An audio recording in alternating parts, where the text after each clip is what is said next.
Your comments about Gal Gadot got tweeted by Variety and is getting good feedback. I know, I saw. So I did a Variety profile, and we're gonna get into that. Actually, we should just get into that right now. And there were some choice words in the profile. There was a really funny pre-watch Piker moment in the profile as well. I hit a big gamble and struck gold in the profile. Israel did not kill Charlie Kirk. That is insane. The World According to Hasan Piker by Tatiana Siegel. Hasan Piker is about to prove his point. For weeks, the wildly popular Twitch streamer and leftist commentator has been following the online discourse surrounding the assassination of Charlie Kirk. The topic is personal for Piker, who was scheduled to debate Kirk at Dartmouth College 15 days after the right-wing political activist was gunned down at a Utah campus. Authorities charged college student Tyler Robinson with the crime, but lately a civil war has erupted among conservatives over conspiratorial claims that the Mossad had a hand in the murder. You would be surprised at how many people believe that stuff, he says, as he mulls the menu options of the crowded Chelsea restaurant on a brisk October morning. When our waiter arrives, Piker turns to the 20-something hipster. Can I ask you a question? Who is the most likely person that killed Charlie Kirk, he asks.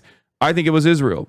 It seems like an inside job, the server replies hesitantly before heading back to the kitchen for Piker's cold brew. The answer comes as a shock to me, but it's no surprise to the extremely online millennial who acknowledges that he is fascinated by conspiracy theories. I literally was talking to her about this mid-interview, and she couldn't believe it. She's like, what? You think a lot of people think that like Israel killed Charlie Kirk? And I was like, here, I'll show you. And I straight up turned to the waiter. And I was like, hey, man, you heard about this Charlie Kirk stuff, right? And he was like, yeah. Like, who do you think did it? He said straight up Israel. I watch every Candace Owens, Piker says, referring to the new media star of the far right who has fanned the flames of the Israel theory. He nods in the direction of our waiter. Is the reason why I know exactly where he is coming from with the Charlie Israel thing. For me, no matter how far-fetched the conspiracy is, if it is getting 2 million views in 24 hours, that means a lot of people are tuning into it. That means a lot of people are paying attention to it. And in this day and age, I think a lot of people are believing it. Piker feels no allyship with Owens, even if they share the belief that Israel is a malignant force. He is merely a student of the attention economy, a space in which he is thriving. With nearly 3 million followers on Twitch and 1.75 million YouTube subscribers, the 34-year-old influencer seems like a possible answer to the next question of when the left will find its own Joe Rogan. As the next generation turns more conservative and alpha males like Andrew Tate ascend, Piker offers an alternative vision and the rare ability to sway an election. As an early and enthusiastic supporter of Zohran Mamdani, Piker played a key role in helping catapult the New York mayoral candidate to Gracie Mansion by spreading the Democrat socialist message to his legion of fans. With our waiter out of earshot, Piker drops his voice discreetly. Israel did not kill Charlie Kirk. That's insane, he says. I did that for you because you were shocked. When the waiter returns with our order, he tells Piker that he's comping the cold brew. Wait, why? Piker asks. I just like your vibe, the server says. A lot of people like Piker's vibe. His brand, a twofold critique of Israel and a billionaire class, has made him a multimillionaire and a foil.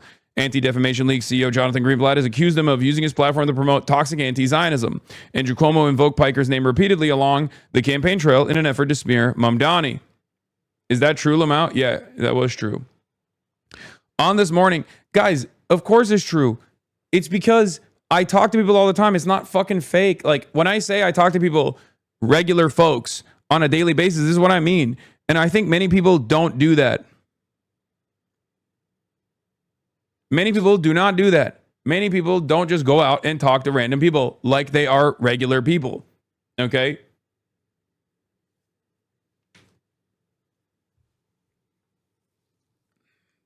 That's part of the reason why I love talking to Uber drivers in general as well.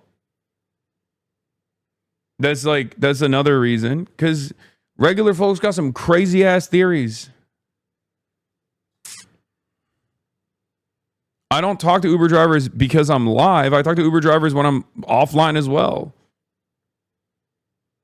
Anyway, on this morning, Piker just arrived via red eye from his home in Los Angeles for an appearance at the New Yorker Festival. His inclusion in the lineup already sparked a wave of outrage. Wearing a no-logo sweatshirt, sweatpants, and a Free Palestine wristband, and an Apple Watch carrying a small Gucci bag that holds his Zyn supply, Piker signals a cross between conspicuous consumption and Bernie bro. Lurking beneath a camo hat emblazoned with the word thieves is a mind that poses one of the biggest PR threats to the pro-Israel set. The Jersey-born, Istanbul-raised, Rutgers-educated provocateur has no plans to back down. People like this photo, by the way. Do you guys think this photo is cool? I was a little worried about how it was going to look.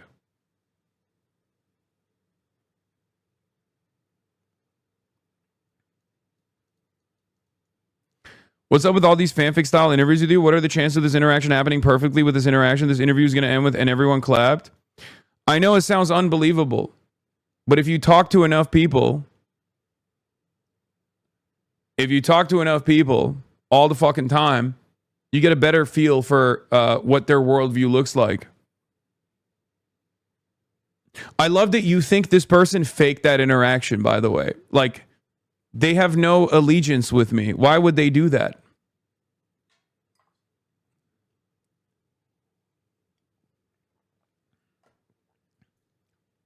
You only get this level of cynicism if you straight up have been brain broken, I think, by, I mean, it speaks to the kismet of it all. It speaks to like the coincidence of it all. But it also speaks to how much you maybe pay attention to a lot of the anti-Hasan content out there, maybe, because like it's just strange for you to assume that would be unique. Like, I have moments like that on stream all the fucking time. The last 2 years I've been called anti-Semitic. I abhor anti-Semitism, and I've spent my entire professional media career combating it. I just happen to be anti-Israel, and that makes me a far greater threat than the likes of Nick Fuentes because they know he's a Nazi, he says, referring to yet another polarizing figure in the ongoing schism within the far right. By the way, this is before the Nick Fuentes stuff popped off on the right wing as well, so even that in and of itself is actually an interesting predicament. Even that situation was another pre-watch Piker moment, because we were talking about this stuff before the schism became apparent. Okay, this is an interview I did that I was late to, that I talked to you guys about, if you recall, because I fell asleep and I almost missed it, before the New Yorker.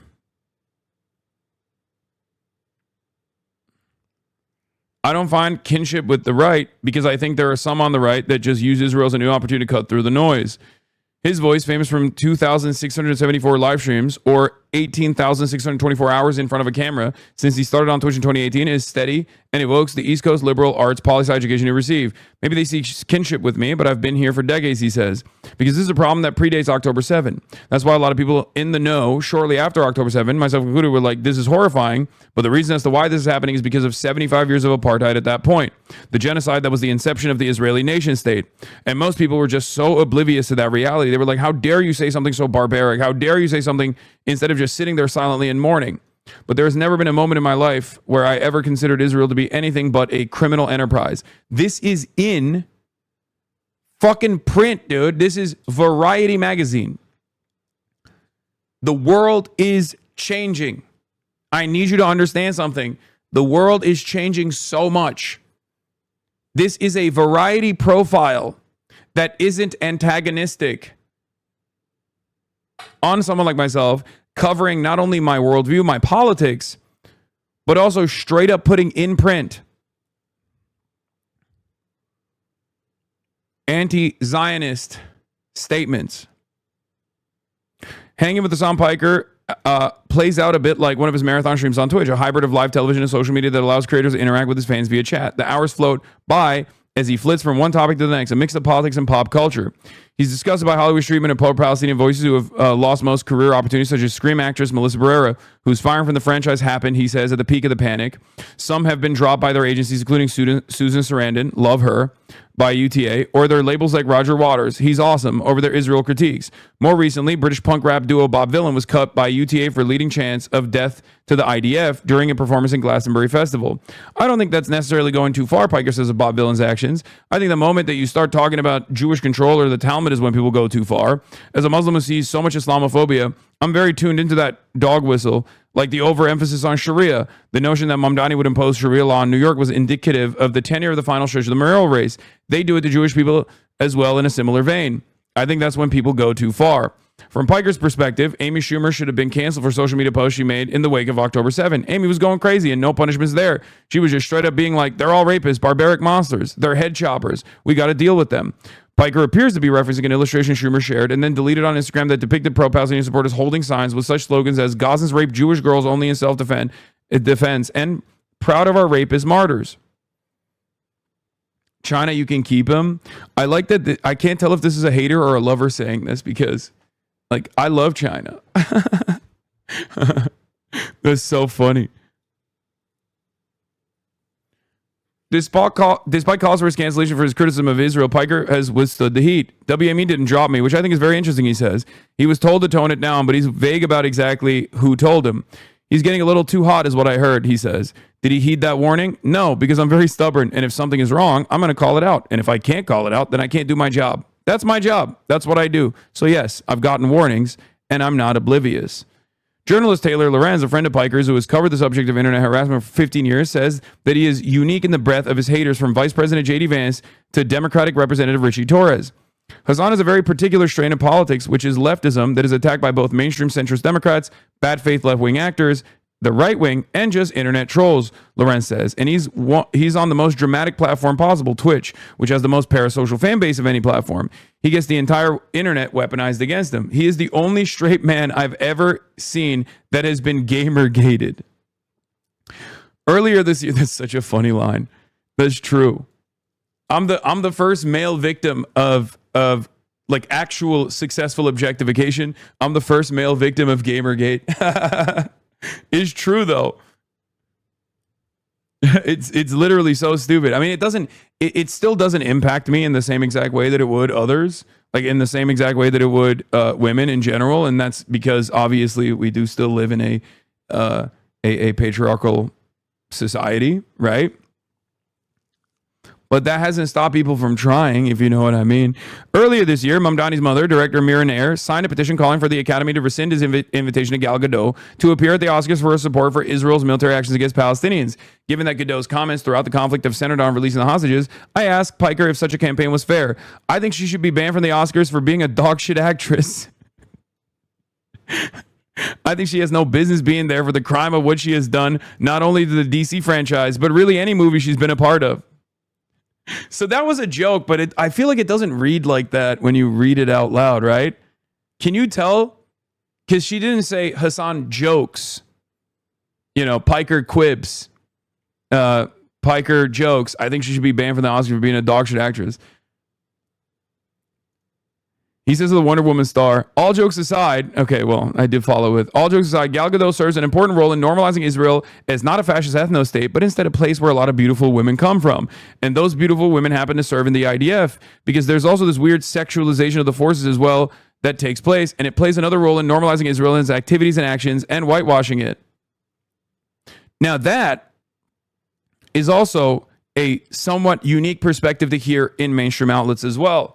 Not only did they actually put all of the anti-Zionist statements in there, this is something that I never in my life would have thought that Variety would actually ever feature a piece that just straight up said that Israel, like Israeli propaganda, weaponizes the hypersexualization of its own female forces in an effort to propagandize and whitewash their war crimes. Bro, you cooked. You did the perfect AI. Make this more concise paragraph on that. By contrast, Piker appreciates the work of Natalie Portman, who is Israeli but has never served in the IDF like Gadot. If Gal Gadot could act like Natalie Portman, there are probably less people yelling at her. Natalie Portman has made statements about Israel that are middle of the road, but ultimately nobody holds that against her because she can act her freaking face off. All the back when she was like a teenager. Oh my God, Leon the Professional. Gadot may have ruined the DC franchise for Piker, but James Gunn is redeeming it. When Superman opened on July 11th, Piker made viral the idea that the fictional nation of Baravia is a stand-in for Israel. In the film, Baravia, backed by U.S.-made weaponry, drops bombs on and oppresses his desert neighbor, prompting Superman to intercede. Gunn has since denied that the plotline has anything to do with the Middle East. James Gunn is a lot more woke than he lets on, and he lets on how woke he is all the time, Piker says, still certain of the director and DC chief's intention all these months later. Come on, man. You made the Baravian leader look like David Ben-Gurion. He just straight up looks one-to-one like the first prime minister of Israel. We don't even care about what you say about this. We know exactly what we're looking at. To take the allegory a step further, Palantir, BlackRock, and Raytheon are Luthor Corp.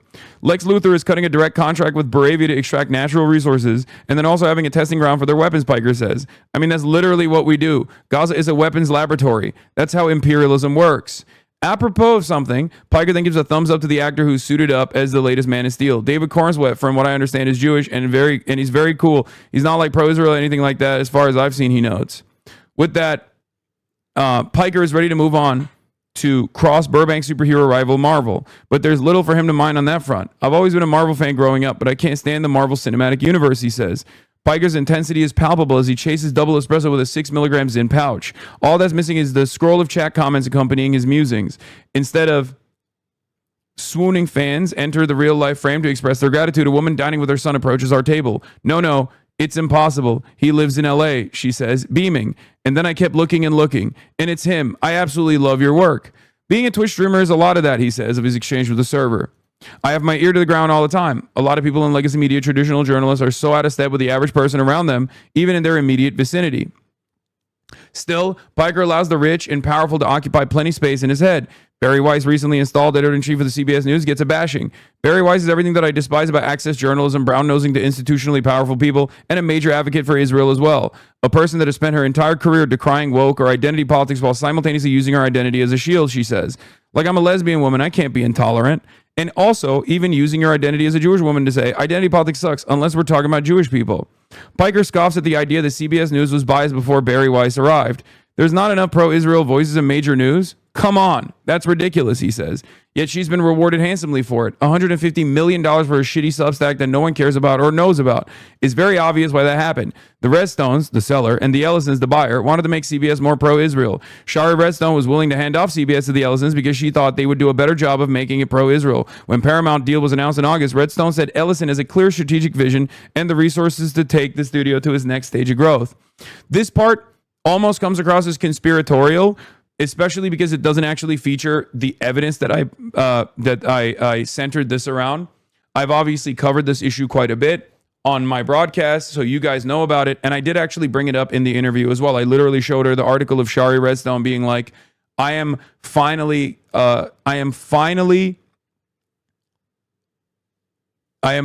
selling the 60 minutes after the 60 Minutes saga, right?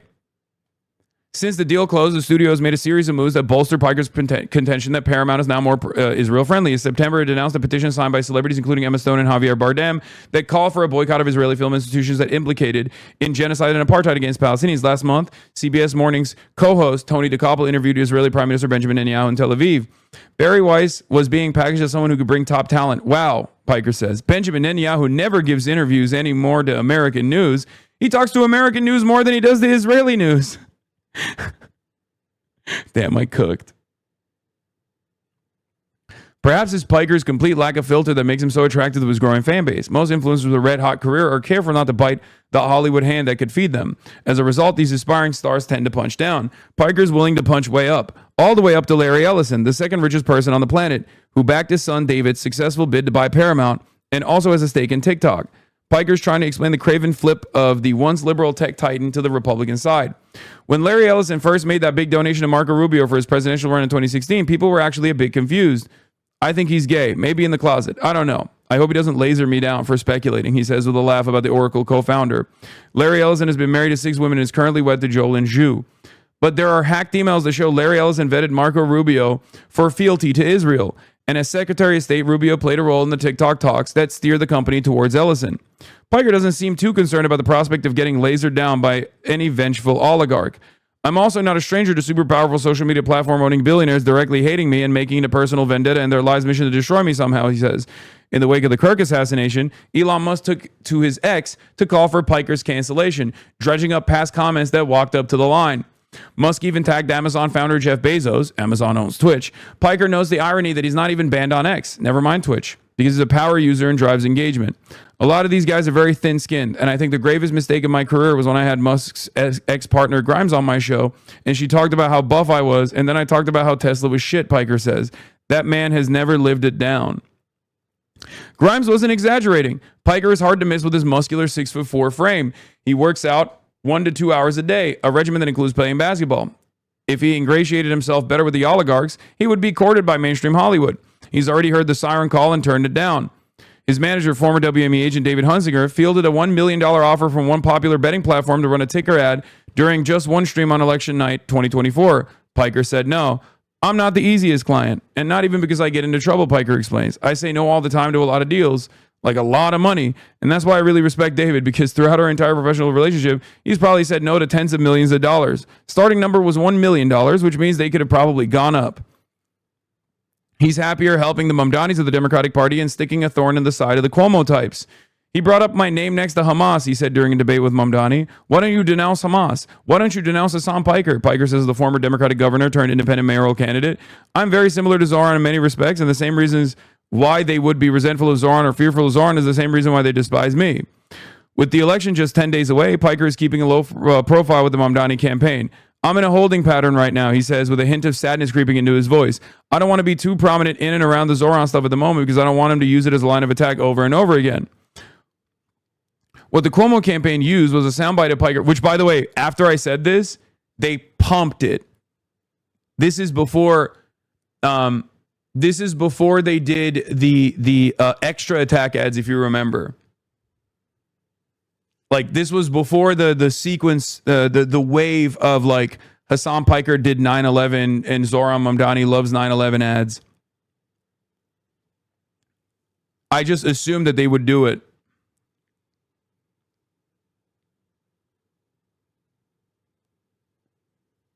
What the Cuomo campaign used was a soundbite of Piker saying America deserved 9/11 during a 2019 stream. I was talking about blowback, a theory that has academic consensus at this point, that our meddling in the affairs of the Middle East has led to the blowback of 9/11, he explains. This wasn't to say 9/11 is good. It's a horrifying act of terror where 3,000 New Yorkers were slaughtered, and even many more with the first responders that tried to save as many people as possible. Yet it was, of course, weaponized against me.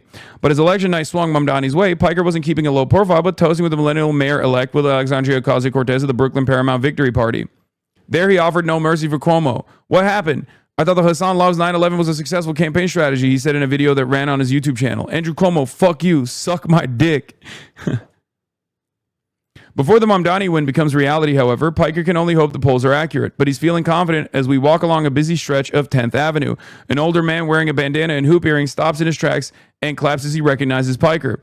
It's a sign that the streamer's message about Mamdani and or Israel is resonating. Then it hits me that Piker has no security detail as he mingles with the masses. Post Kirk, that seems unwise. I make it a point not to have bodyguards when I'm around the people, he says. I think it was it Fidel Castro or Che Guevara who said, I have a moral vest? It was Castro. It was Castro. No one cares. You seem like you care. Getting mad enough to comment on an article that no one cares. Interesting. Extremely well-written profile. Regardless of what the oligarchs desire, there's a reason why Piker has resonated with so many people.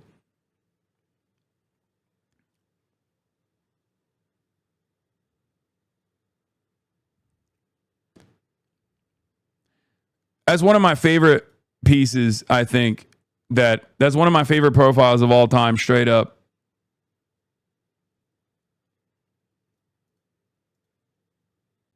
It was a banger.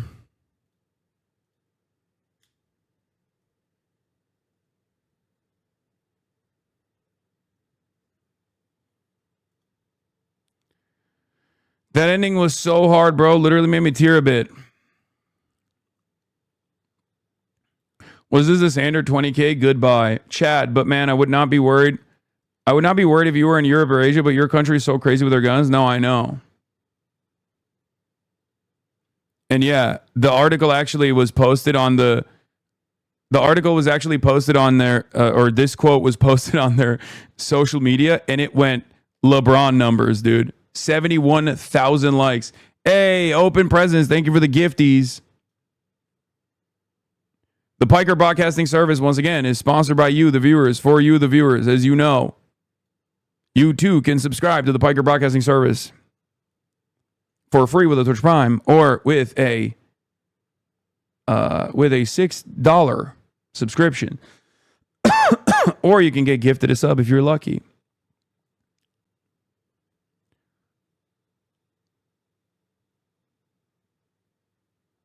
What is this? There was a crack.com article about me. The left's Joe Rogan is now a comedy podcast regular. Hasan Piker is not as popular as Joe Rogan. God damn. Fucking end me.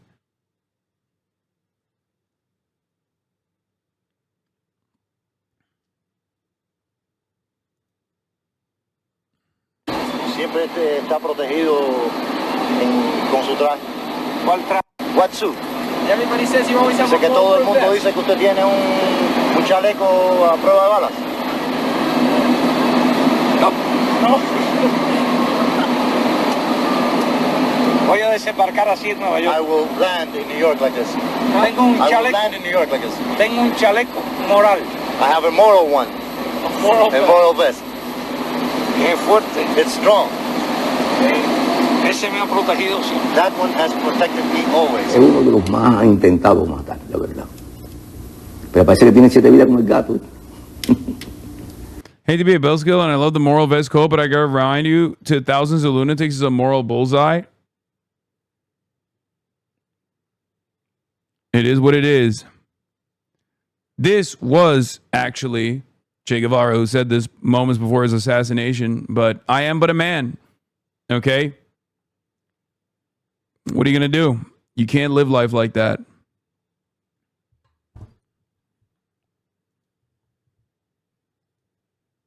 The moral vest was Fidel Castro.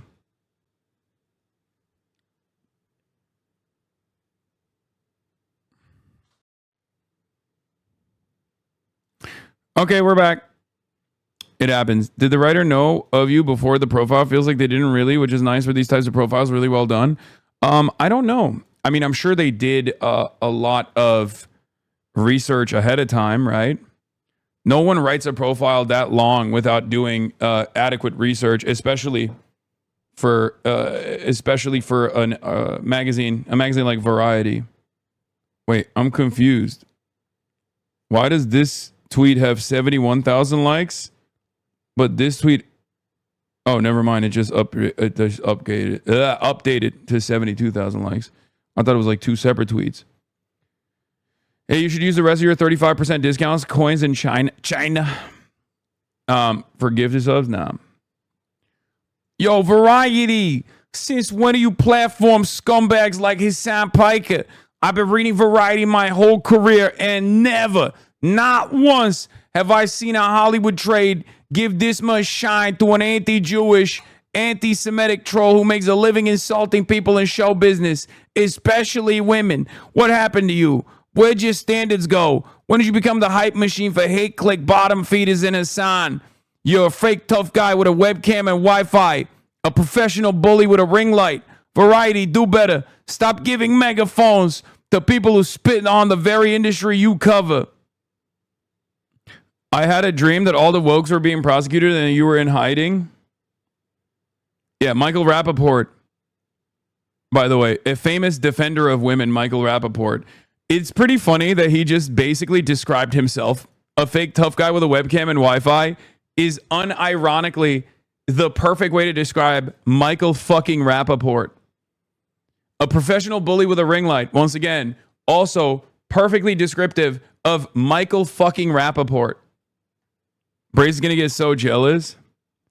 Entertainment Weekly picked up your comment. Political commentator Hasan Piker slams Gal Gadot, calls her a dog shit actress. Yeah, I mean, it's confusing to me because, like, do people not know this? Like, do people, are people oblivious to, like, how much people actually rip on Gal Gadot's acting? Like, even outside of, like, the IDF stuff. Max Lord, you're putting yourself and everyone in grave danger. I need you to give me the stone. And enough champagne to fill the Nile. Mirror, mirror, magic mirror, who is the fairest of them all? It is our sacred duty, and I'm going to help them. Kyle, no! Max Lord, you're putting yourself and everyone in grave danger. I need you to give me the stone. I think one of the funniest parts about this, and it's yet another testament to how bad Gal Gadot's acting is the fact that the actual compilation of her saying those lines is unwatchable, whereas someone actually redoing the lines in a humorous way is perfectly watchable. Okay? How is that possible?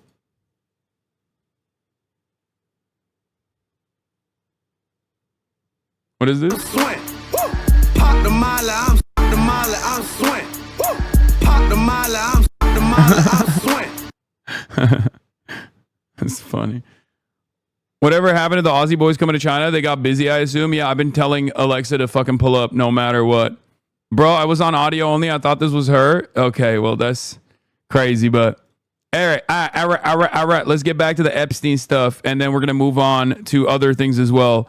But yeah, this was the pre-watch Piker one was crazy mode. Visual calculus, elevated position, telescopic sight, high caliber, anyone could do it. Logic, he had a lot of enemies, and his enemies are all armed, most likely a groiper. Savoir faire, Israel did it. Inside job, for sure. Disco Elysium. Hasan visited that restaurant before and knew the waiter's dialogue tree already. Say whatever you like. The guy has incredible instincts. This is really funny just for the interaction where the waiter gives him a free coffee and says, I just like your vibe. And that's because right before Hasan asked the waiter who he thinks killed Charlie Kirk. Imagine being that guy reading this article and finding out you comped the drink for a guy who told one of the biggest publications in the country that the conspiracy theory you believe in is dumb as fuck. Yeah, but I thought about that. I consider that as well, but it's not like they're fucking literally profiling the person or outing them. You know what I mean? They don't actually say what the restaurant is, so it's there's no harm, no foul in general. You should try some Chinese nicotine pouches. Do they have them? That waiter's on Canary mission now. Thanks to you, you sick fuck. He was just asking questions. Yeah.